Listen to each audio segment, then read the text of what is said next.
प्यारे बच्चों, आज जो हम कविता पढ़ने जा रहे हैं उसका शीर्षक है पर्वत प्रदेश में पावस, जिसे लिखा है सुमित्रा नंदन पंत जी ने। पंत जी का जन्म 20 मई 1900 को उत्तराखंड के कौसानी अल्मोड़ा ज़िले में हुआ था।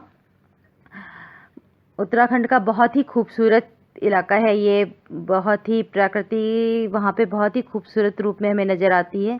और शायद इसी का प्रभाव है कि पंत जी की कविताओं में प्रकृति बहुत ही खूबसूरत नज़र आती है। उनकी कविताओं को हम जब पढ़ते हैं तो हमें ऐसा लगता है कि हम कविता को देख रहे हैं, हम कविता को पढ़ नहीं रहे हैं, बल्कि हमारे सामने वो चित्र उपस्थित हो जाता है। ऐसा लगता है कि हम कविता को देख रहे हैं। तो अभी ये कविता पढ़ना शुरू करते हैं। पावस ऋतु थी पर्वत प्रदेश, पल पल परिवर्तित प्रकृति वेश। देखिए, बारिश का मौसम था। पावस ऋतु यानी कि बारिश का मौसम, बरसात की ऋतु। और पर्वतीय क्षेत्र, पर्वत प्रदेश यानी कि पर्वतीय क्षेत्र। तो पर्वतीय क्षेत्र में जब बारिश का मौसम आता है तो प्रकृति जो है हर पल के साथ बदल जाती है, अपना रूप परिवर्तित कर लेती है। जो प्रकृति सुंदरी है वो हर पल के साथ अपना रूप बदल लेती है और हमें हर रूप में प्रकृति बेहद ही खूबसूरत नजर आती है। मेखलाकार पर्वत अपार, अपने सहस्रदृक सुमन फाड़, अवलोक रहा है बार बार, नीचे जल में निज महाकार, जिसके चरणों में पलाताल, दर्पण सा फैला है विशाल। देखिए, अभी धूप निकली हुई है।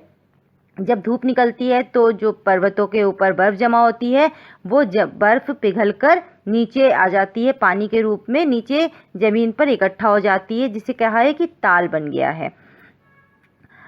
तो पहले हम इनके कठिन शब्द देख लेते हैं। मेखलाकार होता है करधनी के आकार का, और सहस्र मतलब होता है हजारों की संख्या में, दृग मतलब होता है आंखें, सुमन मतलब होता है फूल, अवलोक रहा है मतलब देख रहा है, महाकार मतलब अपना विशाल आकार, ताल मतलब होता है तालाब, और दर्पण मतलब होता है शीशा जिसमें हम अपना चेहरा देखते हैं, विशाल मतलब होता है बड़ा। देखिए, मेखलाकार पर्वत अपार, अपने सहस्रदृक सुमन फाड़, अवलोक रहा है बार बार, नीचे जल में निज महाकार। जो तालाब बन गया है, जल के इकट्ठा होने से जो तालाब बन गया है, ऐसा लग रहा है कि जो पर्वत है वो अपना रूप देख रहा है, बार बार अपने आप को निहार रहा है, अपने विशाल आकार को बार बार देखकर खुश हो रहा है। और कैसे देख रहा है? जो पेड़ों के ऊपर हजारों की संख्या में फूल खिले हुए हैं, पेड़ों के ऊपर जो फूल खिलते हैं वो हजारों की संख्या में हैं, और उन ऐसा लग रहा है वो फूल ना होकर पर्वत की आंखें हैं, और उन आंखों से वो अपना महाकार देख रहा है, शीशा देख रहा है, अपना दर्पण देख रहा है, अपने विशाल आकार को देख रहा है पर्वत। और देखिए क्या है, मेखलाकार पर्वत अपार, जहाँ तक हमारी दृष्टि जाती है वहाँ तक पर्वतमालाएं फैली हुई हैं। और पर्वतों को जब हम देखते हैं तो देखिए ऐसा लगता है कि एक पर्वत से जुड़े हुए दूसरा पर्वत से जुड़ा हुआ तीसरा पर्वत, हर पर्वत एक पर्वत से जुड़ा हुआ है। और जो घाटी का क्षेत्र होता है वो अर्धगोलाकार हमें नज़र आता है, जैसे एक पर्वत श्रेणी है, दूसरी पर्वत श्रेणी है, और उन दोनों पर्वतों के क्षेत्र के बीच में जो क्षेत्र होता है उसे हम घाटी कहते हैं, और घाटी अर्धगोलाकार रूप में है नज़र आ रही है। तो ऐसा लग रहा है कि प्रकृति सुंदरी ने करधनी के रूप में पर्वतों को पहन रखा है। ये जो पर्वत है ये प्रकृति सुंदरी की करधनी है, जिसे प्रकृति सुंदरी ने धारण कर रखा है, अपना सौंदर्य बढ़ाने के लिए धारण कर रखा है।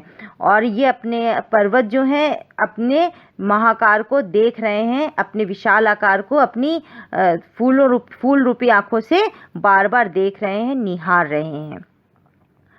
गिरि का गौरव गाकर झरझर, मद में नस नस उत्तेजित कर, मोती की लड़ियों से सुंदर झरते हैं झाग भरे निर्झर, गिरिवर के उर से उठ उठकर उच्चाकांक्षाओं के तरवर, है झांक रहे नीरव नभ पर, अनिमेष अटल पर कुछ चिंता पर। देखिए, कठिन शब्दों के अर्थ देख लेते हैं पहले। गिरि का अर्थ होता है पर्वत, गौरव होता है महिमा का गान, झरझर मतलब झरने की आवाज़, मद मतलब गर्व से, नशे से, नस नस उत्तेजित कर उत्साह भर देते हैं, मोती की लड़ियों से सुंदर, झरते हैं झाग भरे निर्झर, निर्झर झरने को कहा गया है। गिरिवर मतलब पर्वत, उर मतलब हृदय, उठ उठकर उच्चाकांक्षाएं यानी कि महत्वाकांक्षाएं, हमारे मन की इच्छाएं। नीरव मतलब शांत, अनिमेष मतलब एकटक बिना पलक झपकाए, अटल मतलब स्थिर खड़े हुए हैं कुछ चिंता पर। ठीक है, अब इसका सौंदर्य देखते हैं कि गिरि का गौरव गाकर झरझर, जो झरने बह रहे हैं, पर्वत के ऊपर झरने बहते रहते हैं और झरनों की आवाज़ कैसी होती है, झरझर झरझर झरझर करके झरने बह रहे हैं। और ऐसा लग रहा है कि ये झरने बह बह कर क्या, जो झरने बह रहे हैं वो पर्वतों की महिमा का बखान कर रहे हैं, उनका गौरव गान कर रहे हैं। और मद में नस नस उत्तेजित कर, और ये खूब जोश में है, अपनी मस्ती में है और इंजॉय और उत्साह में है। ठीक है, और ये इतने उत्साह में है कि हमारे अंदर भी, हमारी नस नस में भी इनको देखकर उत्साह पैदा हो जाता है, जोश पैदा हो जाता है।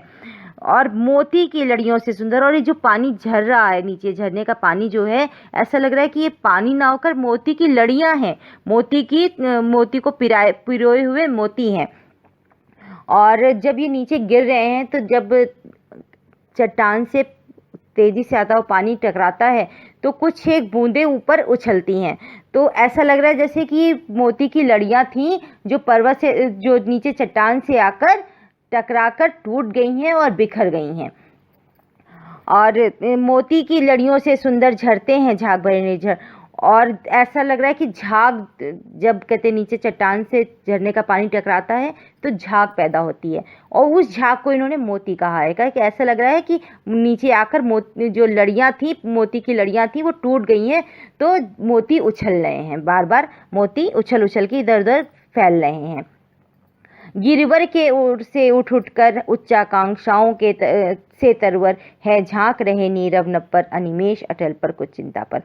गिरिवर कहा है पर्वतों को, और उर मतलब हृदय, से उठ उठकर उच्चाकांक्षाओं से तरवर, और जो पेड़ों के, जो पर्वतों के ऊपर जो पेड़ लगे हुए हैं वो एकदम सीधे खड़े हुए हैं, क्योंकि पर्वत पे हमें पता है कि शाल और देवदार के, चीड़ देवदार के पेड़ होते हैं, शाल के पेड़ होते हैं, और वो बिल्कुल सीधे खड़े होते हैं। तो वो सीधे खड़े होना एकदम ऐसा लग रहा है कि वो आकाश को छूना चाहते हैं, आकाश को हाथ बढ़ा के आकाश तक पहुंचना चाहते हैं। और ये पेड़ क्या हैं? पेड़ पर्वतों के हृदय से निकली हुई आकांक्षाएं हैं, इच्छाएं हैं, जो इतनी पर्वतों की शायद इच्छा ये है कि वो बढ़कर इतने ऊंचे हो जाएं कि वो आकाश को छू लें, आकाश तक पहुंच जाएं। और ऐसे वो नीरव नभ पर, जो शांत आसमान है, उसको एकदम निहार रहे हैं, एकटक निहार रहे हैं और उसको छूने की कोशिश कर रहे हैं। और पेड़ जो हैं वो अटल खड़े हैं, अटल मतलब स्थिर खड़े हैं, लेकिन उनकी पत्तियां हिल रही हैं। तो जब हम कुछ सोच विचार कर रहे होते हैं तो हमारा सर थोड़ा सा हिलता रहता है, तो वही कल्पना कर रहे हैं कि ऐसा लग रहा है कि जो पत्तियां हैं जो हिल रही हैं, ऐसा लग रहा है कि पर्वत कुछ सोच विचार कर रहे हैं, कुछ चिंतन मनन कर रहे हैं कि वो कैसे आकाश तक पहुँचे, कैसे और ऊपर उठ जाएं कि वो आकाश को छू लें। उड़ गया अचानक लो भूधर, देखिए यहाँ पे विरोधाभास है, कह रहे हैं अचानक से क्या हुआ, भूधर उड़ गया। भूधर यानी कि पर्वत, तो कभी ऐसा हो सकता है पर्वत उड़ सकता है, पर्वत तो स्थिर होता है। तो कह रहे हैं अचानक से क्या हुआ, भूधर उड़ गया। क्या हुआ है कि बारिश हो गई, बरसात हो गई, और इतनी तेज बारिश हो रही कि सब कुछ दिखना बंद हो गया। तो जो सामने भी पर्वत दिख रहा था वो दिखना बंद हो गया। ऐसा लग रहा है कि पर्वत कहीं उड़ गया, जैसे पर्वत कोई चिड़िया हो जो पंख लगा के, पंख फड़फड़ा के उड़ गया हो। और पंख कैसे हैं उसके, फड़का अपार पारद के पर। देखिए जब बादल आते हैं तो उनके साथ बिजली भी चमकती है, और जब बिजली चमकती है तो उसकी रोशनी कैसी होती है, बिल्कुल पारे के समान तेज रोशनी होती है। तो ऐसा लग रहा है कि वो जो पारद के पर थे, पारद के जो पंख थे वो लगाकर पर्वत उड़ गए हैं, और रव शेष रह गए हैं निर्झर। और अब केवल आवाज़ सुनाई पड़ रही है, झरनों की आवाज़ सुनाई पड़ रही है, बाकी कुछ भी दिखाई नहीं दे रहा है। सब कुछ शांत हो गया है, सब कुछ नजर आना बिल्कुल बंद हो गया है। ऐसा लग रहा है कि खाली पर्वत तो उड़ गए हैं, खाली झरने रह गए हैं। धस गए सब धरा में सभय शाल, उठ रहा धुआं जल गया ताल, यूं जलदयान में विचर विचर, था इंद्र खेलता इंद्रजाल। तो अब जब बादल ऊपर आ गए तो पर्वत क्या हो गए? छोटे हो गए। जब बादल ऊपर आ गए, कोई चीज़ आपके ऊपर आ जाएगी तो आप क्या हो गए? आप छोटे लगने लगोगे, है ना। तो कह रहे हैं कि अब धस गया धरा में सभय शाल, और इतनी तेजी से बारिश हो रही है, ऐसा लग रहा है कि धरती पर आकाश ने आक्रमण कर दिया है। टूट पड़ना क्या है? मुहावरा है।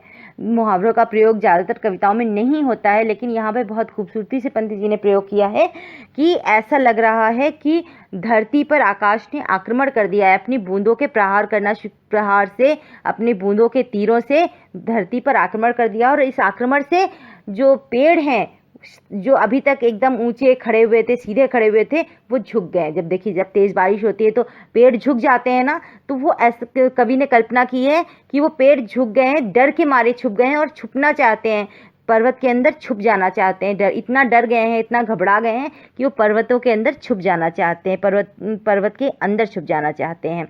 उठ रहा धुआं जल गया ताल। देखिए, यहाँ पे भी विरोधाभास है कि जो तालाब नीचे पानी भरा हुआ था, उसमें जब ऊपर से तेज बारिश हो रही है तो एक कुहासा सा, धुआं सा नजर आ रहा है।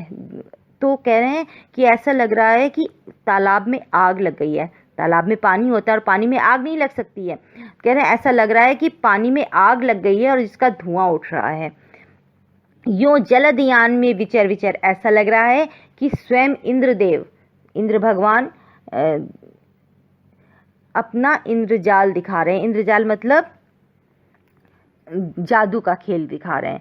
तो ऐसा लग रहा है कि स्वयं इंद्र भगवान जलदयान, अपने बादलों के रथ पर बैठकर प्रकृति सुंदरी को पल पल नया रूप दे रहे हैं, नया खेल खेल रहे हैं उनके साथ। अपने जलदयान में बैठकर हमको नया नया रूप दिखा रहे हैं, अपना परिवर्तित रूप, हर पल के साथ रूप परिवर्तित कर रहे हैं।